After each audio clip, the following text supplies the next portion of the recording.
Hello and welcome back everyone to the video series dedicated show on MTV that is ready to ride. That's right, we're talking about The Challenge Season 38 Ride or Dies, and Ready to Ride was the name of the Episode 0 launch special for this upcoming season of The Challenge, and the premiere episode will be happening on Wednesday, October 12th. This was an Episode 0, kind of like what they did in 36, 37, and 33, just to give us like an extra hour of the challenge for us to get to know the newcomers to the challenge season who are making their challenge debuts and the pairings and how are they considered ride or dies. And we also get a little bit of sneak peeks of the daily challenges, of the eliminations, and of the drama that's to come on the season. Now, if you're someone like me who loves to look into the edits, who loves to overanalyze scenes and take all the information in and start trying to formulate what's going to happen over the season, I have to say that this Episode 0 could be seen as very spoilerish, because the whole special was 6 people talking about every single pairing and what they could bring to the challenge. And it's easy to see, like, during the different segments, if they're talking about pair A, and they show them in 4 to 6 daily challenges, different daily challenges. And then if they start talking about a different pair, pair B, let's just call them that, and they only show them in 1 to 2, maybe 3 different daily challenges, and one could assume that pair A makes it way further than pair B, because pair B doesn't have as much footage or as much dynamic footage as, say, pair A. So if you are someone who does not like an ounce of spoilers coming into the season, maybe you don't even watch the super trailer or the trailers to the challenge because you do not want anything possibly spoiled for you, I would say maybe sit this launch special out if you have not seen it just yet. But with that out of the way, let's start off where this launch special starts off, and that is with TJ taking a nice stroll through the woods, and TJ's giving us what I would say is the normal spiel before every single challenge season, where he's talking about that there are some highly competitive players coming on to this season of the challenge to test themselves. They're coming on with their partners, and they're going to try their hand at winning $1 million, but they're going to have to put themselves through the test because this is a very tough season of the challenge. One of, if not the toughest seasons of the challenge to date, and they're going to have to deal with twists and the game. How will they do? We'll have to see. And that's when TJ turns it over to who he deems as his Super 6, which is Veronica, Darrell, Bananas, Nany, Aneesa, and Jordan, who are going to be the twist to this season, where it looks like from all the promotional stuff, like the trailers and everything, and even in this launch special, they're going to be coming in later on in the game at some point, randomly throughout the season. So at one point, Bananas and Nany will enter the game. At some other point, maybe the next episode or a few episodes down the line, then Jordan and Aneesa will come in, and then Darrell and Veronica somewhere down the line. I think that they're going to be introduced quite early on, hence why we have the format of this launch special as the 6 of them walking into the challenge house, going to the deliberation room, sitting at a table, and one by one going through all the pairs and openly talking about the twist of them coming into the game at some point. Like, this is a much different format to Episode 0 than I thought originally. Like, I was thinking it was going to be something similar to Double Agents, where everybody was going to be at least moving into the house, getting to mingle, talk. We would get to see some of the confessionals, learn about these people in a more organic way.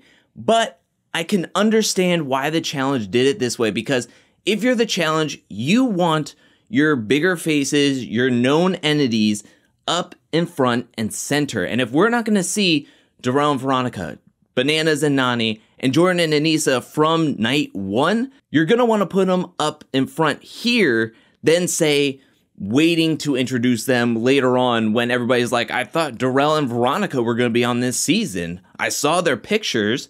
I saw their cast photos. They were announced, but they're not here on night 1. What's the deal? You know, it gives a little bit more clarity to TJ's Super 6 twist, as well as getting their known faces and some of the legends in the game, at least 4 champions at this table, up in front and people can see them. So as I mentioned, this whole episode 0 was kind of them just breaking down majority of the teams. They failed to talk about one of the teams, and we'll get to that at the end of this video, but I just want to go over like a bullet point of each team. We don't have to go through every team. I've already done that multiple times on the channel, but I did learn something about almost every team they talked about, and I want to bring up what I learned from each team. I want to bring up a bullet point and how that could affect them within the game. I also won't be showing a lot of clips or what they were showing on the episode 0, just because I do think it was very spoilerish, especially the eliminations when we got to see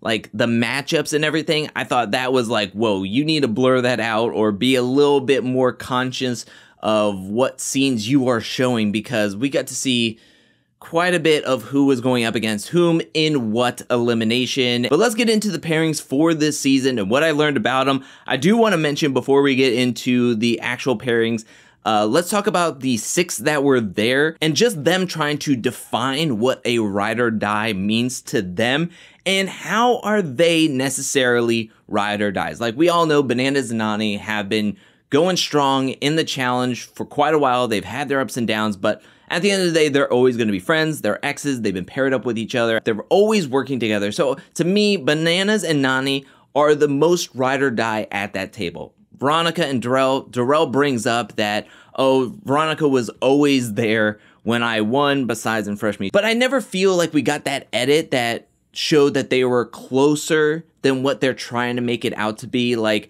I'm glad that they're on the season, but I felt like a more ride or die would be Yes and Veronica, but I'm happy that Darrell is on the season. I'm happy that Veronica is on the season, and we get to see them compete against all these young players who may look to them as a guide or a mentor. And then we get over to Aneesa and Jordan, and even Veronica's like, how the heck are you two ride or dies? And just the way that they were fumbling over, like trying to pick out facts about their challenge careers and where they kind of melded together. And Aneesa's like, well, we were on Rivals 2 together. And then at one point they're just like, oh yeah, well, your ex Tori, like she's my best friend. So that's how we're connected. Yeah. Ride or die confirmed, even though the rumors are that Aneesa brought her own ride or die at some point to originally be her partner, and then there was a second quarantine and her partner had to leave and they brought in a replacement, which was Jordan. And there's also another rumor that Naya and Jordan were asked to be a partnership together and Naya had to pull out for some reason, and that's how we get this kind of Frankenstein ride or die of Aneesa and Jordan paired up together. It was just funny to see them be like, well, you know, we've done MTV, you know, like Tori, yeah, oh my gosh, yeah. That's how that ride or die, yeah, I feel so safe with you in the game, yeah. Now let's get into the pairings that the Super 6 were talking about, starting with Kayla and Sam. They're the only married couple, and I found it interesting that Sam said that him and Kayla are very similar, that they're spontaneous and high energy, and what I am worried about is that they are similar players and have similar styles in the game. Like, if you're Kayla, you don't want someone who is just like you. That's like saying Corey and Nelson are excited to be partnered up with each other, even though Corey needs somebody who does puzzles, and the same with Nelson. And I feel like in a season like this, opposites will go farther. We got Laurel and Jack, which this team feels very opposite. You have Mr. Nice Guy that Jack says that he can make friends in any room, and Laurel, we all know, can be intense. Now, there is a point where we get to see a sneak peek of drama, and Jack is talking to Laurel saying that, hey, you've hurt my feelings. We've seen Laurel lose a friendship or two in the challenge for how intense and abrasive she can be because she has that high level of competition in her that she wants to win at everything. If they can come to an understanding since they're paired up with each other, I think that they could work it out. But I do think that their friendship can get on a rocky path if they don't come to a good understanding and communication along the way. Next up, they talk about Amber and Chauncey, a power couple. They look very strong. They call each other soulmates. Chauncey is talking about how when they win, he's gonna buy Amber an engagement ring. Like, they are truly ride or die. This team looks absolutely powerful. I didn't know how close they were, but they are super close. What kind of strategy they're gonna use, because I think looking at Amber and Chauncey, everybody's gonna want to see them as somebody they wanna work with instead of going against, because nobody wants to be facing off against them in, say, an elimination or anything, especially if majority of the eliminations are going to be physical. Speaking of Big Brother, we move on to Casey and Kenny. They're the only blood relatives, as they are sister and brother. And the only tidbit I found interesting during the Casey and Kenny segment is Nany saying that she probably wouldn't be doing the challenge if Casey wasn't on it. A pairing that I found very interesting that I had no idea of their history or the type of relationship that they have was Johnny and Raven. I didn't know how tense their pairing was going to be. When you think of ride or dies, you think people are bringing on their best friend, their brothers, coupled, their partners. Johnny and Raven are coming onto the challenge, and Raven calls them friends with tension. And you could just feel the tension between them. I don't know if they're on the same page. Raven even says in the confessional that she's like, I feel like I can trust Johnny. You better believe you can trust him. He's your partner. Like, it's ridiculous. Like, to me, that is crazy. If I had to rank how ride or die everybody is, I think I would put Johnny and Raven at the bottom. It just feels like they have this history with each other that maybe they were friends with benefits at one point, and one of them had hopes that they would move on to a commitment, maybe a boyfriend-girlfriend situation, and one of the people, aka Johnny, wasn't ready to commit. And I don't know, Johnny has that vibe of like F-boy vibes, and I just feel like they have this like history with each other. Maybe they can call each other up, hang out, and be there for one another when they need to. But I don't feel like this friendship is rock solid as majority of these ride or dies are. Johnny and Raven are one to look out for. One ride or die that I think is super solid is Jay and Michelle. I don't really have too much to talk about them. I'm just glad that both of them are back on the challenge. I'm happy to see them work together. I am worried that they are survivor pairings, paired up together. The Super Six, Darrell and Bananas, both agree that they can't trust Jay and that he is very sneaky. I do want to mention that I came up with their team name, and I think that their team name should be Survive or Die. Get it? Get it what I did there? Survive or Die, like Survivor the show, and I put it like Survive or Die, right? We move on to Nelson and Nurys, Fessy, and Mariah. I'm super happy that Nurys is making her challenge debut. I feel like she's been waiting to make her challenge debut, and she looks to be like she's coming in with a mission, wants to win, is happy to be partnered up with Nelson. I'm actually hoping that they could really balance each other out. Fessy is looking for that win, and Mariah looks to be happy to be invited. I felt like we didn't get a lot of Mariah during her segment. It just sounded like she's like, Fessy teaches me a lot when we're hanging out, and Fessy's like, she is good socially. So it feels like Fessy's like, I'll teach her everything about the challenge. She'll listen to me 100%, and she'll help with my social game because she's like the personality for the both of us, and she'll be the charming one that nobody wants to send in because they don't want to hurt her feelings. The Six bring up the Nelson and Fessy backstory back in Double Agents, where Fessy asked to go up against Nelson in a hall brawl to get his gold skull and send him home, even though they are best friends. As if this wasn't a storyline last season that did not come to fruition. If anything, Tori and Corey helped get revenge on Fessy for Nelson, but Nelson, we didn't really see through the edit, was trying to get that revenge on Fessy. If he was trying to, it got cut out because it did not happen that way. So them trying to like play it up like, oh, Fessy and Nelson, there's going to be a rivalry there. If we didn't see it last season, why would we expect it this season? We learned that the elimination arena for this season is called the Zone, and I'm actually looking forward the most to the eliminations. I'm looking forward to the competition. I'm looking forward to the matchups. I think that this is going to be really cool. They got the double hall brawl. I saw that there's going to be a pole wrestle variant. I think that this is going to be very, very interesting. I'm not going to show any clips from the eliminations because I think they gave away too much. I think they gave away so much. We saw so many pairings.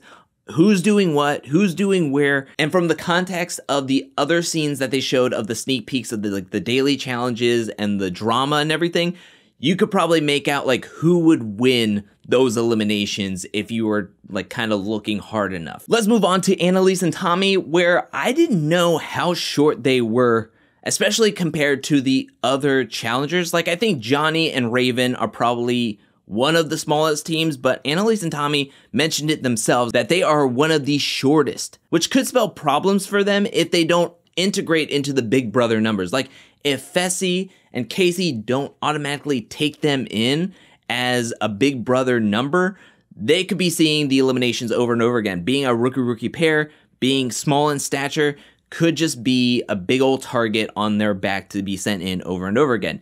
Devin and Tori are talked about, but mainly what everybody wants to know is how will Tori and Jordan fare being in the challenge together? The first time being back together since their breakup. I mean, Jordan even talks about how this will be the first time they're in the same room with each other physically after the breakup. And Jordan has denied calls to the challenge, was worried about coming back because he didn't know how he would feel being around Tori in this environment. And I think it's going to play a big factor in both of their games. I think it's going to be an added stress level to each of them. We move on to Kim and Colleen, which I've learned how to say Colleen's name, and they know each other because they live in the same city. Olivia and Horatio look to be a strong pairing. I mean, they said that they've known each other since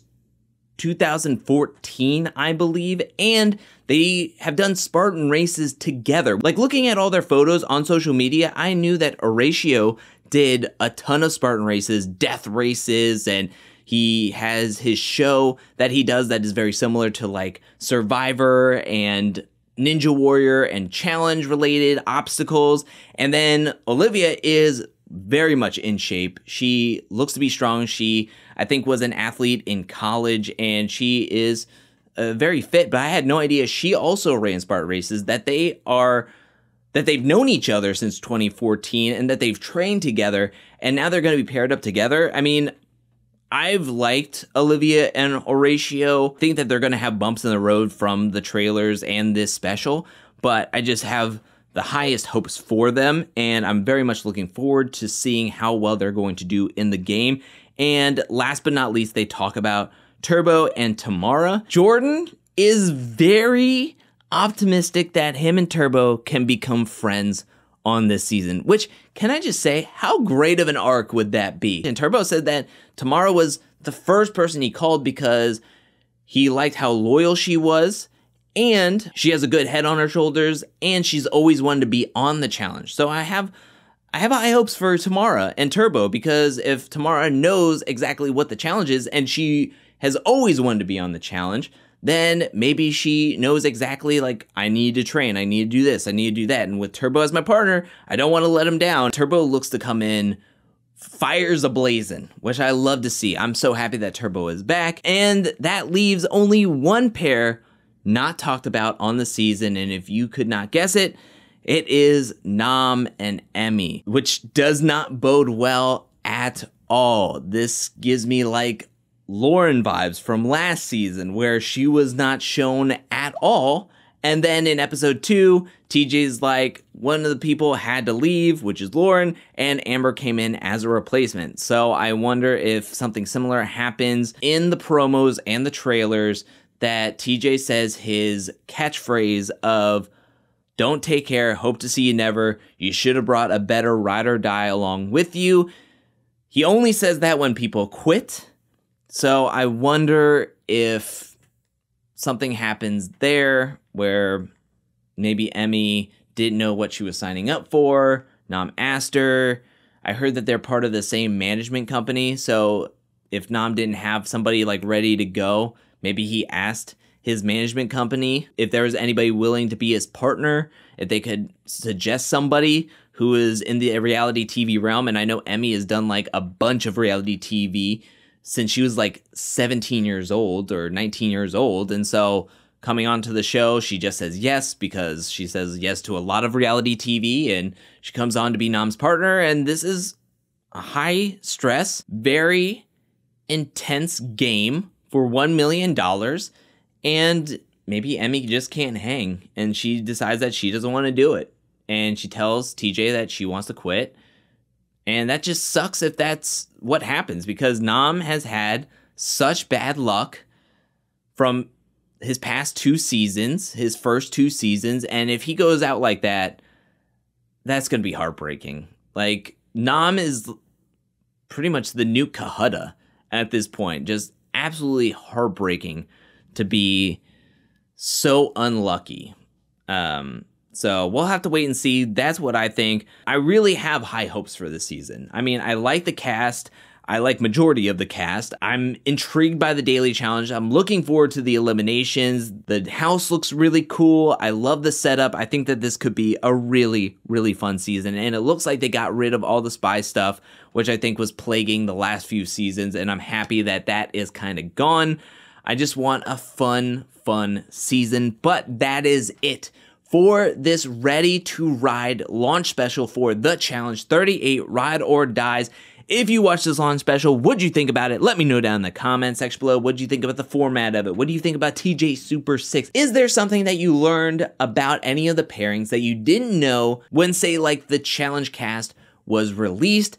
Is there something that you learned that makes you go like, oh, I really like that pair. I'm gonna maybe root for them this season? Or did you learn something and you go like, oh man, that pair was way worse than I could have expected. I'm gonna root against them. Let me know anything and everything down in the comment section below. I cannot wait to just dive headfirst into the season, into content for this season. I'm gonna go hog wild making content for this season on the channel, doing review and recaps on Thursdays, Tiny Table Talks on Fridays, and also doing stuff for Patreon at patreon.com/angelcakevids. I'm going to be doing weekly lives for this season. And speaking of Patreon, I want to give a special shout out to everyone who supports me over at patreon.com/angelcakevids.